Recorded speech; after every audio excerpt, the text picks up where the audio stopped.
MPIA.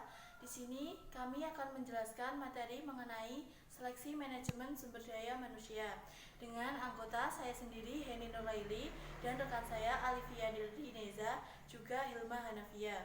Berikut penjelasannya.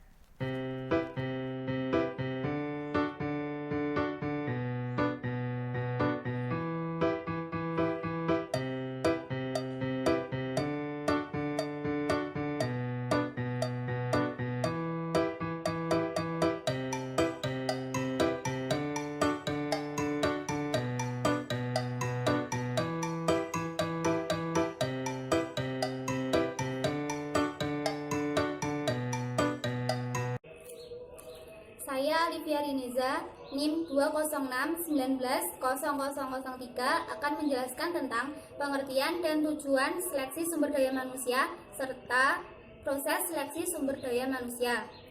Setelah rekrutmen, selanjutnya adalah proses seleksi. Berikut pengertian seleksi menurut beberapa ahli. Pertama, menurut Robin Scouter, seleksi adalah tahap menyaring kemampuan dan kompetensi pelamar kerja untuk menentukan kualifikasi atas pekerjaan tersebut. Kedua, menurut Mondi, seleksi adalah proses tahap awal bagi organisasi untuk memperoleh calon pegawai yang mempunyai kemampuan handal dan profesional. Ketiga, menurut Del Yoder, seleksi adalah proses calon pegawai dibagi menjadi dua bagian, yaitu diterima atau ditolak. 7. Jadi dapat disimpulkan seleksi adalah proses pemilihan calon pegawai berdasarkan kemampuan yang dimiliki untuk mencapai kesesuaian antara orang dan pekerjaan. Tujuan dari seleksi yaitu pertama, menjamin organisasi memiliki karyawan yang tepat. 2. Memastikan keuntungan investasi SDM organisasi. Ketiga, mengevaluasi pekerjaan dan penempatan pelamar sesuai minat. 4.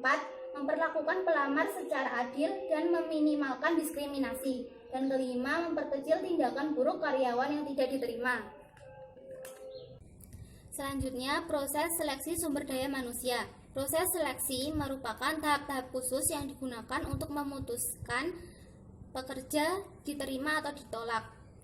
Berikut proses seleksi sumber daya manusia.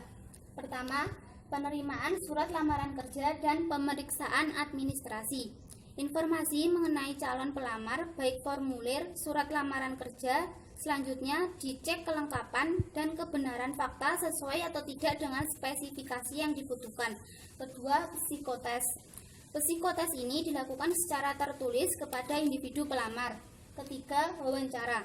Pada wawancara diberikan beberapa pertanyaan seperti pekerjaan, tugas dan tanggung jawab, kondisi pekerjaan, pengalaman kerja, ambisi keinginan, dan harapan mendatang.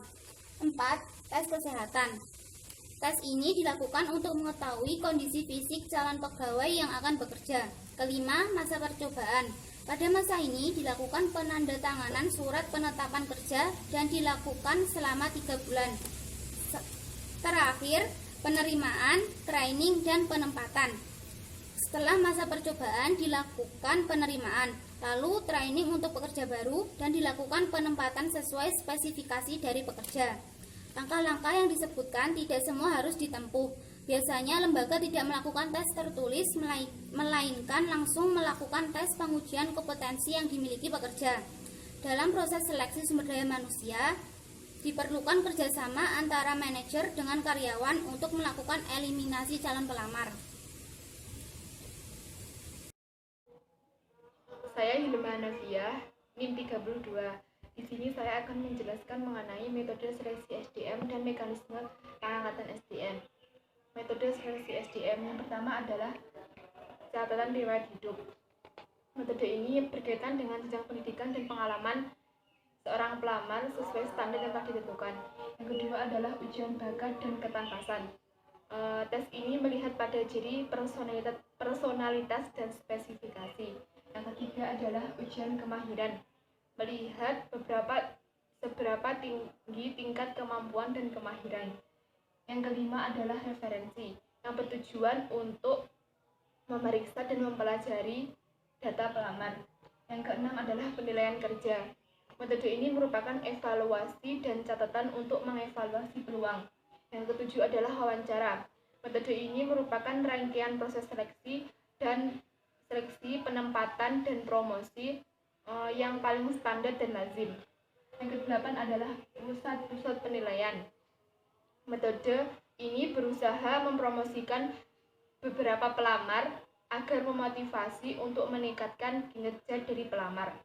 Yang kesembilan adalah masa percobaan. Berperan mengukur kinerja yang aktual pada tugas dan pekerjaan. Berikutnya adalah mekanisme pengangkatan SDM. Yang pertama adalah kepatutan dan kelayakan. Amanah merupakan faktor yang terpenting dalam penilaian. Pegawai yang amanah merupakan pegawai yang melakukan pekerjaan sebaik mungkin, tidak melakukan kecurangan dan penipuan. Yang kedua adalah mekanisme kepatuhan dan kelayakan yang dibagi menjadi 5. Yang pertama adalah pembagian aktivitas pekerja dan urgensinya. Yang kedua adalah seleksi ujian calon pegawai.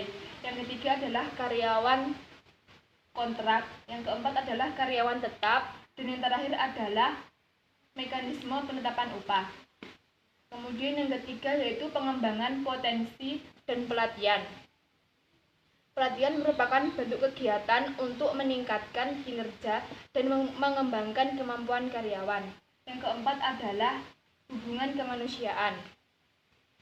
Hubungan antar karyawan sangatlah penting. Apabila suasana aman dan damai dapat meningkatkan keefektifan pekerja dalam bekerja. Yang kelima adalah konsep hubungan kemanusiaan. Pegawai membutuhkan perhatian dan kasih sayang dengan memberikan motivasi dan dukungan. Saya Heni Nuraili, NIM 031. Saya akan menjelaskan mengenai pusat penilaian SDM. Penilaian kinerja adalah suatu proses yang diselenggarakan oleh perusahaan untuk mengevaluasi dan menilai kinerja karyawannya. Penilaian yang baik harus dapat memberikan gambaran akurat tentang kinerja yang diukur, yakni harus benar-benar mengukur prestasi kerjanya. Pusat penilaian itu sendiri sangatlah terstruktur, baik itu programnya maupun aktivitasnya. Berikutnya saya akan menjelaskan mengenai tipe-tipe interview. Yang pertama yaitu phone interview, yaitu wawancara yang dilakukan menggunakan telepon. Yang kedua yaitu face-to-face interview. Interview ini dilakukan secara langsung, yang merupakan interview secara umum dilakukan oleh seseorang, yaitu dengan cara pewawancara dan pelamar bertemu langsung dan melakukan interview. Yang ketiga yaitu group interview. Wawancara ini dilakukan dengan cara berkelompok, yaitu satu pewawancara mewawancarai beberapa grup atau kelompok. Yang ketiga walk-in interview, yaitu wawancara kerja yang dilakukan sebagai gerbang seleksi pertama menuju seleksi berikutnya. Yang kelima yaitu job fair interview, yaitu wawancara kerja yang dilakukan secara job fair. Berikutnya saya akan menjelaskan kendala-kendala dalam seleksi.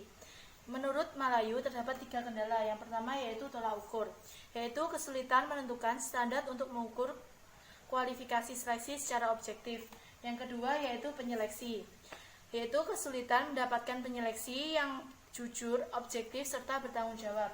Yang ketiga yaitu pelamar, yaitu kesulitan mendapatkan jawaban yang jujur dari pelamar. Pendapat lain mengatakan terdapat 3 kendala, yaitu tantangan suplai, tantangan etis, serta tantangan organisasional. Sekian video presentasi dari kelompok kami, kurang lebihnya mohon maaf. Semoga dapat bermanfaat. Terima kasih. Wassalamualaikum warahmatullahi wabarakatuh.